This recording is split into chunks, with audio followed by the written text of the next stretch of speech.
Tidak mesti seorang eksportir UMKM itu dia pula sebagai produsen. Alhamdulillah hari ini adalah pertemuan ketiga ya bagi yang mengikuti seri secara lengkap. Hari ini merupakan juga pertemuan terakhir untuk pelatihan.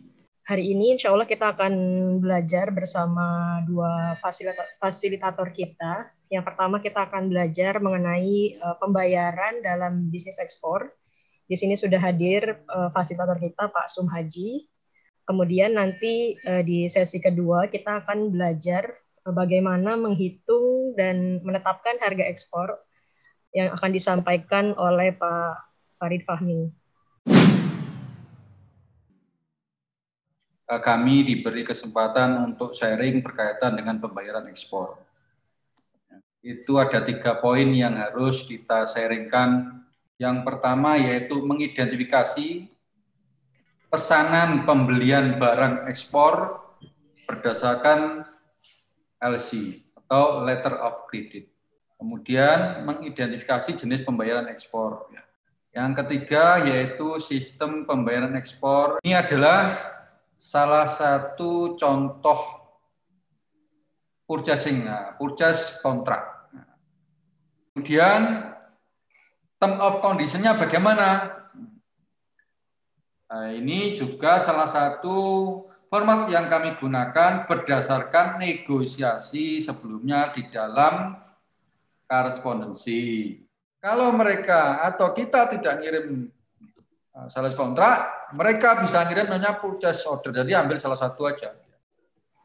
Bisa menggunakan sales kontrak atau PO. Purchase apa aja isinya ya.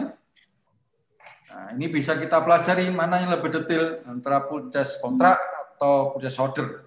Sales kontrak atau PO ini. Kemudian kita setujui, kita tanda tangani, barulah mereka meminta namanya performa invoice. Ini adalah invoice tagihan sementara. Tujuannya apa? Tujuannya digunakan untuk melakukan pembayaran ke bank. Di advance payment ya, advance payment itu pembayaran dilakukan barang. Ya. Skema transaksinya ya, ini adalah penjelasannya. Open account, pembayaran dilakukan dalam periode waktu tertentu. Ini collection ini yang maksudnya adalah kita menyiapkan barang, kemudian menyerahkan dokumen kepada pihak bank. Nah, banklah yang melakukan penagihan terhadap buyer. Nah, ini kalau kita menggunakan transaksi pembayaran online, gunakan PayPal, pembayaran online dengan Payoneer, ya, kami gunakan Payoneer juga.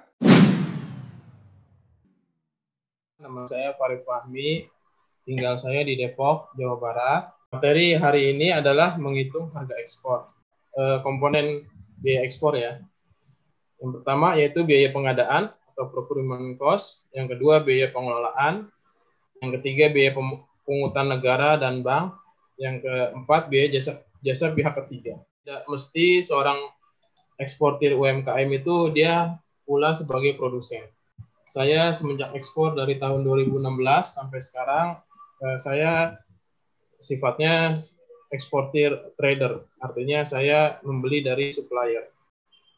Jadi kalau nomor 1 ini biaya produksi, tentunya ini kita bicara sebagai eksportir produsen. Kemudian biaya pengelolaan atau handling charge. Yang pertama yaitu biaya pengemasan, yang kedua biaya inland transport, kemudian biaya muat di gudang eksportir, kemudian biaya angkut, dan yang terakhir biaya THC.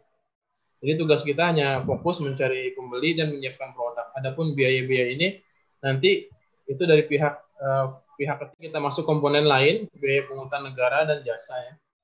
Kemudian biaya pihak ketiga ya, kita masuk kepada output kedua yaitu berupa mengidentifikasi Incoterm.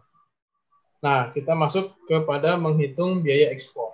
Harga ekspor apabila ditambah jasa forwarder atau MKL atau MKU itu merupakan harga FOB. Harga ekspor ini istilahnya kita ada seller price ya, di mana kita sebagai penjual atau eksportir atau buyer price, penetapan harga jual ekspor atau penawaran harga ekspor disesuaikan dengan harga yang berlaku di pasar internasional. Kemudian kita bicara tentang faktor dalam menentukan harga ekspor.